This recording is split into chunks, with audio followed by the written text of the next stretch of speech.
नमस्कार। आर के यादव आपके अपने YouTube चैनल एक्सपर्ट नॉलेज आर में आपका हार्दिक स्वागत करता हूं। सुर्खियों में बहुत बड़ी खबर है कि केंद्रीय कर्मचारियों को मिला 8th पे कमीशन बैठा दिया है। मोदी गवर्नमेंट ने उसके लिए अपना हामी भर दी है, अपनी मोहर लगा दी है। 8th पे कमीशन बैठेगा। 1947 से अब तक जब से देश आज़ाद हुआ है तब से हर 10 साल में एक पे कमीशन आता है। पे कमीशन आता है। पिछले 10 साल में जितनी भी महंगाई हुई है उसके हिसाब से केंद्रीय कर्मचारियों की पेमेंट एक मुश्त बढ़ाते हैं। मतलब पे को अलग से दोबारा उसको खंगालते हैं, दोबारा छानते हैं और दोबारा से उसकी संरचना करते हैं कि किस हिसाब से पेमेंट आगे बढ़ाई जाए। तो अगले 10 साल का वो एक को शेड्यूल रहता है कि इस हिसाब से बढ़ेगी, इस हिसाब से ये होगा। वो पे कमीशन होता है, हर 10 साल में होता है। अभी जैसे जो 7th पे कमीशन था 1 जनवरी 2016 को लागू हुआ था, जो कि 31 दिसंबर 2025 तक उसके 10 साल हो जाएगी, वो खत्म हो जाएगा। 1 जनवरी 2026 से 8th पे कमीशन लगेगा, मतलब 8वां पे कमीशन लगेगा। उससे पहले 7th से पहले 6ठा पे कमीशन 2006 में लगा था, 1 जनवरी 2006 से लगा था और 31 दिसंबर 2015 तक लगा था वो। लेकिन वो बाद में उसको मंजूरी बाद में दी गई थी, इसलिए वो पे कमीशन लागू हुआ था 2008 में। बाकी का 2 साल का एरियर आया था। तो जरूरी नहीं है कि अब ये मोहर लगा दी है, कमेटी बैठा दी है तो आपको 1 जनवरी 2026 से ही आपकी पेमेंट मिल जाएगी। हो सकता है इसकी रिपोर्ट एक आध साल 6 महीने लेट आए तो आपका एरियर मिल जाएगा। पैसा कहीं नहीं जाएगा, एरियर जरूर मिल जाएगा। उस समय लोगों के भर भर के पैसे आए थे 2008 के आसपास। बहुत से लोगों ने मकान खरीदा, अपने 4 व्हीलर खरीदी, बहुत अच्छे काम किए हैं। तो यदि आपका एरियर आता है तो बहुत अच्छा है। चाहिए 1 जनवरी 2026 आता है तो ठीक है, यदि इसकी रिपोर्ट थोड़ा लेट आती है तो आपको एरियर मिलता है। मतलब लागू 1 जनवरी 2026 से ही होना है। अब किस हिसाब से काम करता है मैं आपको पहले बता दूं। जैसे मान के चले हम 31 दिसंबर 2025 में हमारी जो बेसिक है, जैसे मान लो मेरी 100 रुपए है, फिलहाल उस पर लग रहा है डीए 53% डीए है। मैं जनवरी 25 की बात कर रहा हूँ। मान के चलो एक मोटा मोटी हम लमसम आइडिया लेते हैं तो दिसंबर तक हमारा जैसे 2 बार डीए बढ़ेगा, अब बढ़ेगा और जुलाई में बढ़ना है। ये हो गया 60%। कितना हो गया? 160%।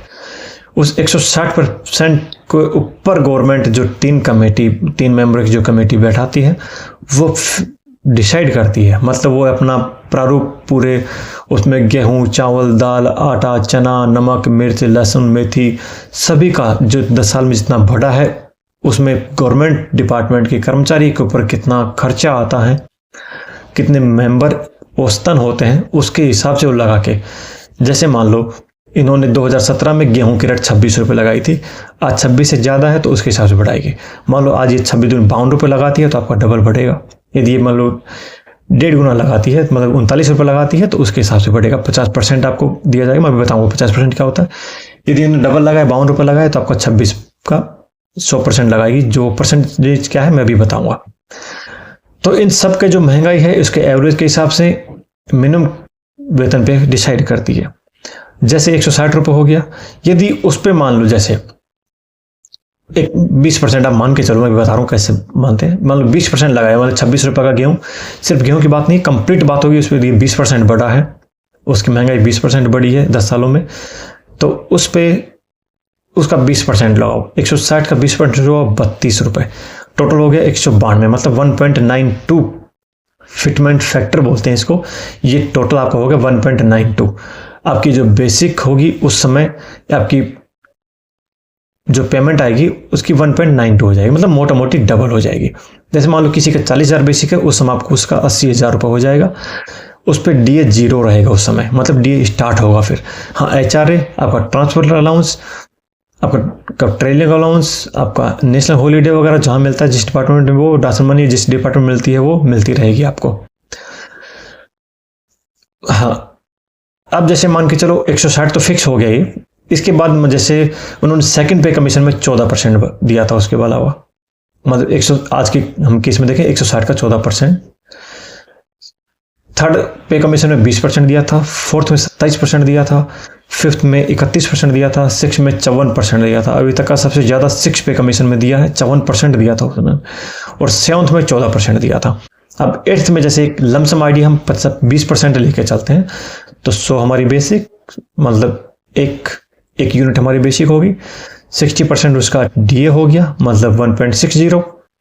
इसका DA 20% जो दे रहा है गवर्नमेंट, तो 1.60 का 20% हो गया 0.32, तो 1.60 प्लस 0.32 वाला 1.92, ये फिटमेंट फैक्टर हो गया 1.92। मतलब आप अपनी पेमेंट को, अपनी बेसिक को इससे मल्टीप्लाई कर सकते हैं। आपका इतना रुपए उस समय बेसिक रहेगा विदाउट DA के। DA उस समय 0 होगा स्टार्टिंग में, HRA और ट्रांसपोर्ट अलाउंस वगैरह ये सब मिलेगा। अब जैसे बात करता हूं मैं, यदि 20% जगह 30% लगाता हूं तो 160 का 30% हो गया आपका 48 रुपए। 160 प्लस 48 मतलब 208, ये 2.08 मल्टीप्लाई आपकी बेसिक से आप कर सकते हैं, आपको उस समय उतना मिलेगा। यदि आप 40% लगाते हैं तो आपका हो गया 0.64, मतलब 1.60 प्लस 0.64 हो गया 2.24% आपको मिलेगा। कहीं कहीं न्यूज़ वगैरह में 2.86 तक की बात कर रहे हैं, लेकिन हम कम से कम यदि हम लगाते हैं तो यदि हम मान लो जैसे 10% तो क्या ही लगाओगे, 20% या 15 से 20% लगाओगे तो आपका 1.9% आपका बन जाएगा। 20% लगाते हैं तो 1.92 होता है, थोड़ा 1-8% कम लगाते हैं तो 1.1 तो आप मान के चलिए। ये होता है फिटमेंट सेक्टर। आप अपनी बेसिक, जो आज आपकी बेसिक है, उससे आप एक लमसम आइडिया लगा सकते हैं। आपका 1.92 से मल्टीप्लाई करें, उसमें HRA 10% या 20%, 30% जितना भी वो लगाएं, ट्रांसपोर्ट अलाउंस आप लगाएं, और DA आप नहीं लगा पाएंगे, आपका फिक्स सैलरी वही बैठेगा। मोटा मोटी हम मान के चलते हैं तो डबल से थोड़ा कम रह सकता है, 1.8 गुना आपका हो जाएगा। यही था फिटमेंट्स फैक्टर।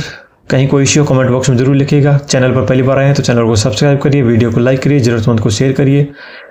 वीडियो यहाँ तक देखा, दिल की गहराई से बहुत बहुत हार्दिक धन्यवाद। जय हिंद, जय भारत।